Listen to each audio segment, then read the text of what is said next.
आज के इस वीडियो में हम लोग देखेंगे उत्तल लेंस और अवतल लेंस में क्या अंतर है। ठीक है, ये क्वेश्चन जो इतना मोस्ट वीवीआई क्वेश्चन है कि किसी भी बोर्ड एग्जाम में जो 10th के एग्जाम हो या फिर 12th के एग्जाम हो, किसी भी एग्जाम में ये जो है पूछ देता है। ठीक है, तो चलिए आज के वीडियो में हम इसी को देखते हैं। देखिए क्वेश्चन क्या है। क्वेश्चन क्या है हमारा, क्वेश्चन है उत्तल लेंस और अवतल लेंस में अंतर बताएं। ठीक है, देखिए इधर है उत्तल लेंस का विशेषता और इधर क्या है अवतल लेंस का विशेषता। ठीक है, अब देखिए उत्तल लेंस का विशेषता में पहला पॉइंट क्या लिखा है। उत्तल लेंस के विशेषता में देखिए पहला पॉइंट लिखा है कि उत्तल लेंस का किनारा जो है, उत्तल लेंस का किनारा क्या होता है, पतला होता है तथा बीच का सतह क्या होता है, मोटा होता है। यानी उत्तल लेंस का जो किनारा जो है, किनारा वाला भाग कैसा होता है, तो देखिए किनारा वाला भाग क्या होता है, पतला होता है। किनारा वाला भाग क्या होता है, पतला होता है, लेकिन बीच का सतह क्या होता है, मोटा होता है। ठीक है, लेकिन इसी में देखिए अवतल लेंस में क्या लिखा है। अवतल लेंस में लिखा है कि अवतल लेंस का किनारा मोटा तथा बीच का सतह क्या होता है, पतला होता है। ठीक है, यानी ये जो है कुछ इस प्रकार का होगा, इस प्रकार का। ठीक है, ये जो है कुछ इस प्रकार का होगा। ठीक है, यानी कि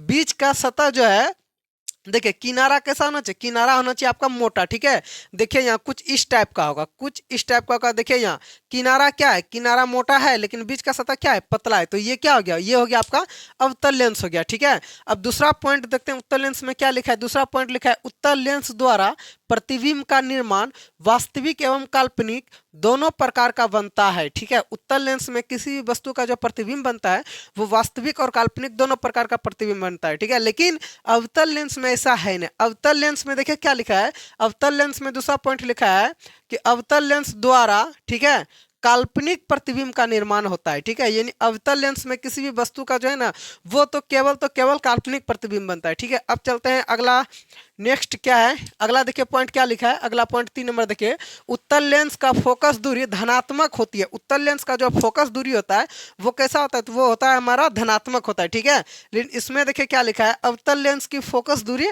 ऋणात्मक होते हैं। ठीक उत्तल लेंस के अपोजिट होता है। ठीक है, इनका क्या होता है ऋणात्मक यानी माइनस में गया, और इनका क्या हो गया धनात्मक का मतलब क्या हो गया, प्लस में गया। अब चौथा नंबर देखते हैं, चौथा नंबर क्या लिखा है। चौथा नंबर पॉइंट लिखा है उत्तल लेंस को अभिसारी लेंस भी कहते हैं। उत्तल लेंस को कैसा लेंस कहते हैं, अभिसारी लेंस।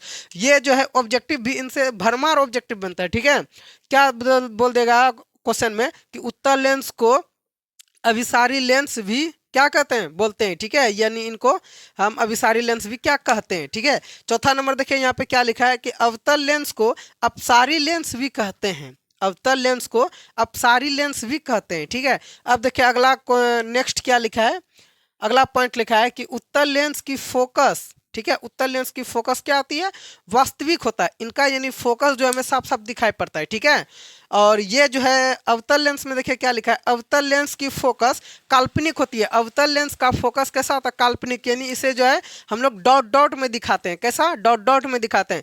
ये क्या हो गया, डॉट डॉट में जो दिखा रहे हैं ये क्या हो रहा है, आभास हो रहा है। ठीक है, तो ये इसी का मतलब क्या होता है, इसी का मतलब होता है काल्पनिक, इसी का मतलब क्या होता है काल्पनिक, और ये जो है अवतल लेंस में होता है।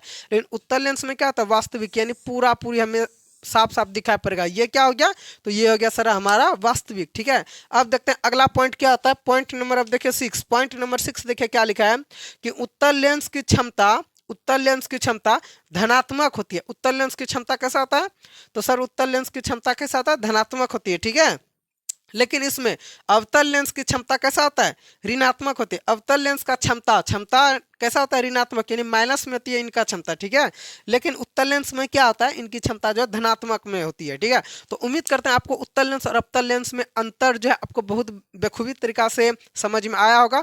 और अगर जो आपके भी बोर्ड एग्जाम में जो आता है, या आप 10th के एग्जाम में आए या फिर 12th के एग्जाम में आए, ठीक है, तो इनको बढ़िया ढंग से एकदम इसे सिस्टमेटिक रूप से लिख दीजिएगा। एक भी नंबर नहीं आपका कटने वाला है। ठीक है, इतना तो पूछेगा नहीं, किसी 4-5 को लिख दीजिएगा बढ़िया बढ़िया। ठीक है, आसान आसान वाले चीज को आप बढ़िया से लिख दीजिए, एक भी नंबर नहीं कटेगा। और अगर जो आप चाहते हैं कि इसी तरह का कंटेंट पाने के लिए, तो हमारे चैनल को एक बार क्या कर दीजिए, एक बार सब्सक्राइब कर दीजिए, और इस वीडियो को एक बार लाइक कर दीजिए। ठीक है, और अपने दोस्तों के साथ जरा शेयर कर दीजिए ताकि उनका भी कुछ भला हो सके।